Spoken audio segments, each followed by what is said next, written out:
Happy birthday to তাকাও বাবার birthday বলে কথা, তাই ব্লগে না এসে পারলো না। আমি স্পেশাল ইভেন্টে আসি, সব সময় আসি না। মানে একটা বছর বেড়ে গেল, আমি এইভাবে কখনো ভাবি না। আমি সব সময় ভাবি আমার গিফটটা তো দিলে না। সময় হলে সব পাবে। কেমন আছো সবাই? আশা করি সকলে ভালো আছো। তোমাদের আশীর্বাদ আর ভালোবাসাতে আমরাও ভালো আছি।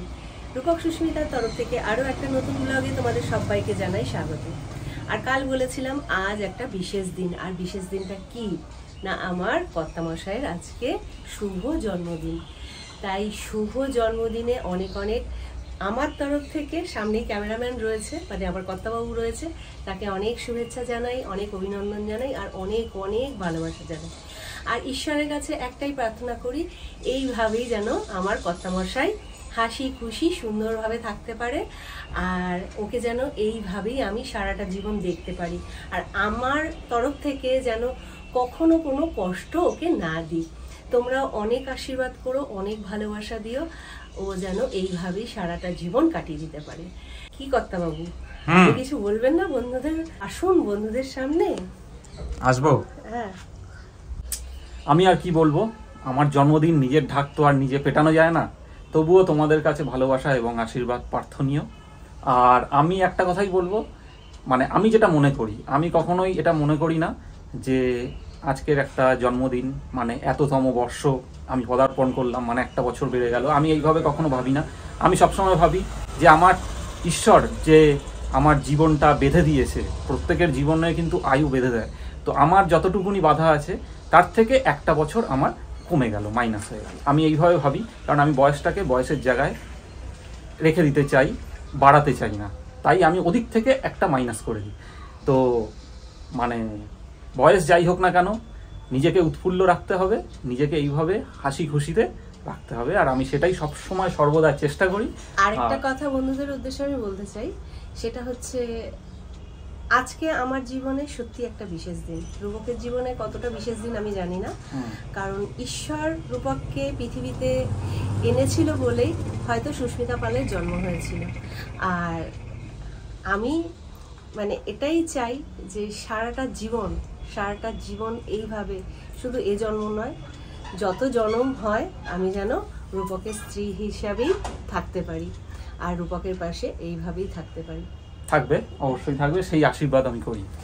তা চলো ব্লগটা দেখতে থাকো, আর কি কি আজকের আমার জন্য আইটেম করছে সেটা তো সুস্মিতা অবশ্যই দেখাবে। চলো ব্লগটা দেখতে থাকো। চলো। এত বড় হাড়ি দেখে হয়তো বন্ধুরা ভয় পেয়ে গেছো যে এত বড় হাড়ি কেন, লোকজন আসছে নাকি? না, লোকজন আসছে না, আসলে ফ্রাইড রাইস বানাচ্ছি। তা সেই কারণে আমার ছেলে তো ফ্রাইড রাইস ভীষণ পছন্দ করে, তাই সকালে খাবে, দুপুরে খাবে, রাতে খাবে, তার পরের দিনও চিন্তাও করবে। তা সেই কারণে একটু বেশি করে বানিয়ে রাখছি, কারণ রোজ রোজ তো এই সমস্ত বানাই না। আর এদিকে পায়েসটা মোটামুটি হয়ে এসছে, পায়েসটাও পছন্দ করে, তাই একটু বেশি করেই বানিয়েছি যাতে 2-3 দিন খেতে পারে। আর এদিকে 5 রকমের ভাজা করেছি, বেগুন ভাজা, কুমড়ো ভাজা, আলু ভাজা, পটল ভাজা, আর সাথে মাছ ভাজা করব। আর এদিকে দেখো ফ্রাইড রাইসের সমস্ত সবজিটা ভেজে আমি ফেলেছি।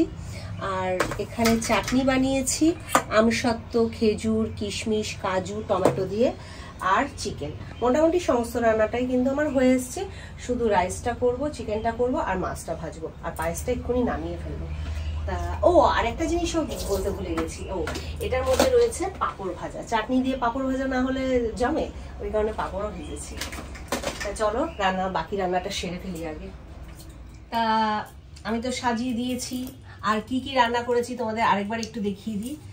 ফ্রাইড রাইস, তারপরে বেগুন ভাজা, কুমড়ো ভাজা, আলু ভাজা, পটল ভাজা, মাছ ভাজা, সাথে স্যালাড, চাটনি, পাঁপড়, আর এখানে রয়েছে চিকেন, আর সাথে পায়েস।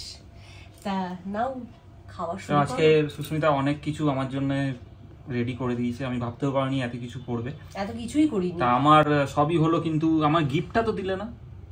সময় হলে সব পাবে, এত অধৈর্য কেন? আচ্ছা, কালকে সাথে নিয়ে গিয়েই তো তোমাকে নিয়ে গিয়ে গিফট কিনেছি। দেখাবো না বন্ধুদের? হ্যাঁ দেখাবে, সময় হলে ঠিক। একটা লাঠি কিনে দাও, লাঠি কিনে দাও, বয়স বেড়ে গেছে, বুড়ো মিনসে, লাঠি নিয়ে হাঁটবে। বুড়ো মিনসেটা আমার জন্মদিন আজকে পৃথিবীর আলো দেখেছিল। বুড়ো মিনসেটা ছেলে বলছে লাঠি কিনে দাও, ঠিকই বলেছে, বয়স হয়েছে। তুই কিনে দিস লাঠিটা। ঠিক আছে চলো, অনেক বেলা হয়ে গেছে, প্রায় 3টে বাজতে যায়। তো চলো তোমরাও বসো, একসাথেই খাবো। ঠিক আছে চলো। তা বন্ধুরা খাওয়া দাওয়াটা সেরে নিই, আবার বাদে আসছি। চলো। দুপুরে খাওয়া দাওয়ার পর এত ঘুম পেয়েছে, আমি একটা ঘুমই দিয়ে নিয়েছি। মানে এত হুটোপাটা করে সারাদিন কাজ করেছি তো, দুপুরবেলা খুব ঘুম পেয়ে গেছিল, ঘুমিয়ে পড়েছিলাম। তা যাই হোক, তুমি তো আজকে বললে না আজকে রান্না বান্না কেমন হয়েছিল। ও হ্যাঁ, তোমার রান্নার রিভিউ দেওয়া হয়নি। বন্ধুরা ঘুমিয়ে একটু আমিও পড়েছিলাম। তো যাই হোক, সুস্মিতাকে সত্যি কথা রান্নার রিভিউ আমার দেওয়া উচিত ছিল। আসলে কেন রিভিউ দিইনি জানো, মানে এতটাই ভালো হয়েছে, আমি খাওয়াতে এতটাই মগ্ন ছিলাম যে ভালো হয়েছে মন্দ হয়েছে ব্যাপারটা বলার মতন পরিস্থিতির মধ্যেই আর ছিলাম না। তো রান্না সত্যি কথা প্রত্যেক কটা রান্না অসাধারণ হয়েছে। প্রত্যেকটা রান্না ওরম বলো না, করেছি তো মাংস, হ্যাঁ হিসাব মতন, হ্যাঁ ওই যাই হোক কেন, চাটনিটাও খুব ভালো হয়েছে, আর পায়েসটা তো অসাধারণ হয়েছে, বিশ্বাস করো। তাই? তুমি তো তখন তুমি খাওনি? তখন তো খেলে না পুরো। না, আমি একটু আগে খেলাম, তখন আমার পেট পুরো মানে এত আইঢাই হয়ে গেছিল আর কি। পায়েস আমি কি করে খাবো? না না, আমি তো আমি খেলে খাই। তোমার প্রথম তো তোমাকে তুলে দেব, তারপরে তো হ্যাঁ, তো পরে তুমি নাওনি? আমি চাকিও নি, না চেকে রান্না করেছি। অসাধারণ হয়েছিল বন্ধুরা পায়েসটা। তুমি একদমই খাওনি? না আমি তাহলে দেবো, একটু এনে দিই তোমাকে। তুমি বসে আছো কষ্ট করে, আমার জন্মদিনে তোমার পায়েসই খাওয়াই এনে। ঠিক আছে তাহলে আমি এনে দিচ্ছি, তাও তুমি খাও। ইয়ে মা, আমার খারাপ লাগছে, তুমি এখনো খাওনি পায়েস। এতটা খাবো না আমি। খাও, এত খাবো না, না পারলে আমি আছি। একবার তো খেলে একবার কি।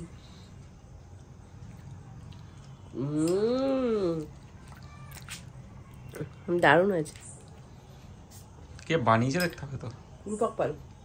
আমার বউ বানিয়েছে। তাই? তোমার বউ ভালো পায়েস বানায়? আমি আর রূপক একটু বেরোচ্ছি, আর বেরোচ্ছি না কোথায়, রূপকের জন্য কেক আনতে যাচ্ছি। তা জন্মদিন আর কেক কাটা হবে না, এটা হতেই পারে না। দরকার ছিল। কে বললো দরকার ছিল?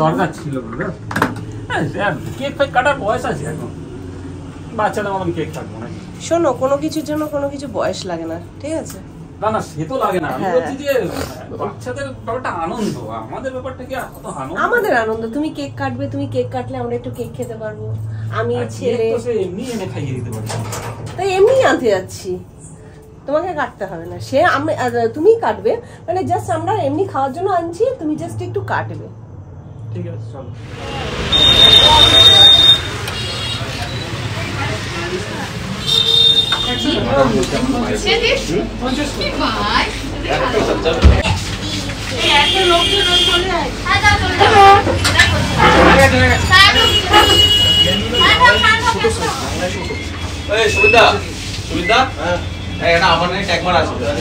চলে এসছি কেকের দোকানে, আর রূপক এখন কেক পছন্দ করছে।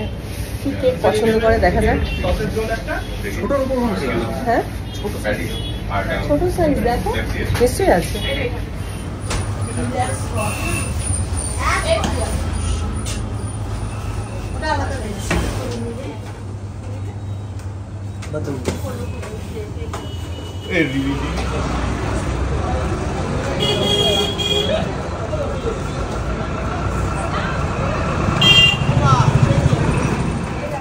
কেক সাজিয়ে ফেলেছি, আর তুমি এখানে বসে আছো। তো বসে তো কেক কাটবো না? ও তুমি তো কেক কাটবে না, তাই তো? কেক তো কাটবে। কিন্তু কেক তো কাটবো, আমার গিফটটা কই? ও তাই তো, দাঁড়াও আসছি। গিফট দিচ্ছে না বন্ধুরা, সেই দুপুর থেকে আমাকে শুধু পরে দিচ্ছি, এখনো ভুলে গেছে গিফট দিতে।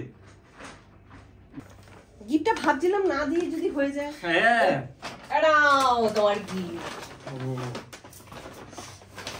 তোমাদের কত গিফট বন্ধুরা, জন্মদিনে এত গিফট কে দেয়? আমি তো গিফট দেখেই নিয়েছি আগে। আচ্ছা, এটা একটা প্যান্ট,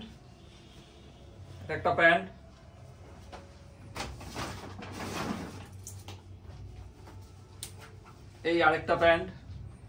বিশাল ব্যাপার তো তোমার বউ কত ভালো গো। দুটো আরো আছে? আরো আছে। ওরে বাবা, এই হচ্ছে একটা হুডিটা আমি দিয়েছি তো। হুডি এটা ছেলে দিয়েছে আমাকে। হুডিটা আমার খুব পছন্দ হয়েছে। আমি প্রথমে একটা জ্যাকেট নিয়েছিলাম, তারপর চেঞ্জ করে এই হুডিটা দেখার পর এই হুডিটা নিয়েছি। ঠিক আছে, এবার আমি কেকটা কাটি। না পড়ো এটা। মা এগুলো আবার পড়তে হবে? অবশ্যই, তুমি কেক কাটবে নতুন জিনিস না পড়ে হয়? পড়ো ঠিক আছে, তোমার প্যান্টটা পড়তে হবে না, তুমি হুডিটা অন্তত পড়ো।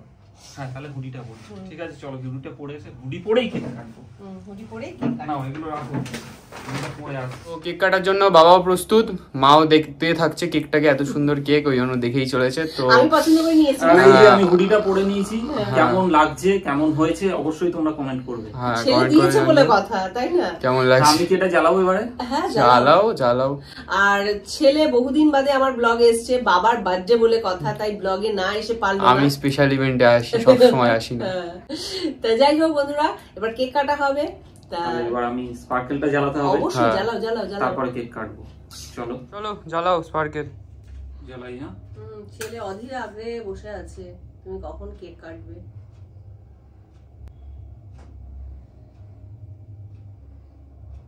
কি গো, হ্যাপি বার্থডে টু, তাকাও।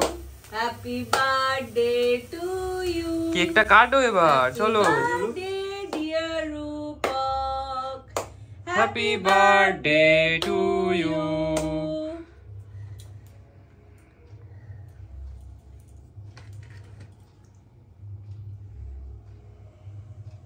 চলো।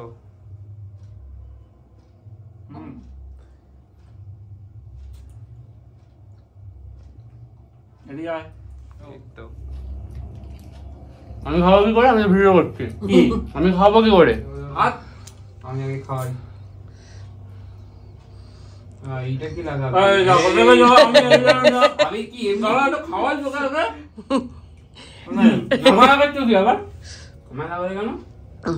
দেখেছো ভাল লাগছে এগুলো ঠিক নয়। জয় মহাকাল। দাঁড়াও আমার জিনিস নিয়ে। তা চলো বন্ধুরা, এই তো আমাদের আনন্দ হয়ে গেল। শাড়ি জোকার বানিয়ে দিল। তো চলো টাটা।